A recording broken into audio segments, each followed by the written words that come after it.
கண்டாசாமியின் தவம் முருகன் தரும் நெறி.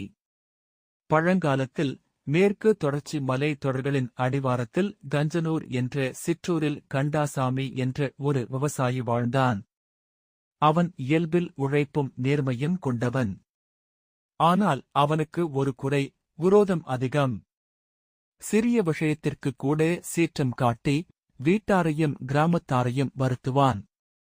இதனால் மக்கள் அவனை மதித்தாலும் பயந்து விலகி நிற்பார்கள். ஒரு ஆண்டு கடுமையான வறட்சி ஏற்பட்டது. நீரின்றி பயிர்கள் வாடிவிட்டன. மாடுகள் சோர்ந்து விழுந்தன. கிராம மக்கள் பெரும் துயரத்தில் மூழ்கினர்.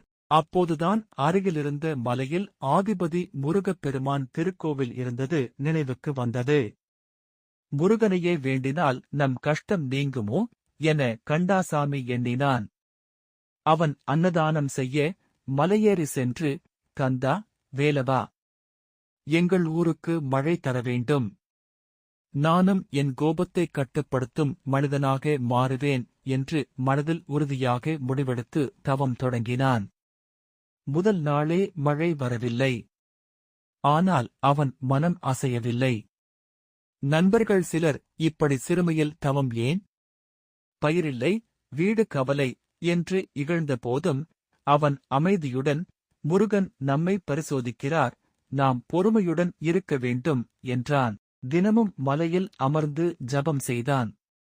கோயில் சுத்தம் செய்தான். தேவையுள்ள யாத்திரிகர்களுக்கு தண்ணீர் கொடுத்தான். கோபமோ சீற்றமோ இல்லை. இதைக் கண்டு கிராமத்தார் வியந்தனர். 1 மாதம் ஆகி வந்தது. வானம் இன்னும் வறண்டதே. சிலர் அவனை கேலி செய்தாலும் கண்டாசாமி தன் நம்பிக்கையை விடவில்லை. ஒரு இரவு கனவில் முருகன் அவனுக்கு அருள்வாக்கு வழங்கினார். சிரித்த முகத்துடன் தோன்றி, கோபம்தானே உன் பெரிய சுமை? அதைத் துறந்து கருணையால் வாழும் போது உன் வாழ்விலும் ஊரிலும் வளம் மலரும். பொறுமை, அதுவே பரம் தவம் என்றார். கண்டாசாமி விழித்ததும் கண்ணீர் வழிந்தது.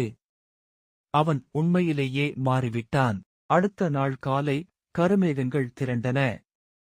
மழை பொழிந்தது. நிலங்கள் நனைய கிராமம் சிரித்தது. மக்கள் அனைவரும் மலையை நோக்கி ஓடி, கண்டாசாமி, நம் வாழ்க்கை காத்த வல்லபன் நீதான் என்று பாராட்டினர். ஆனால் அவன் பணிவுடன், இது என் செயல் அல்ல, முருகன் அருள். நாமெல்லாம் நல்ல மனத்துடன் வாழ்ந்தால் தெய்வம் நம்மை கைவிடாது என்றான். அதன் பிறகு கண்டாசாமி கிராமத்தில் மதிப்பிற்குரியவனானான்.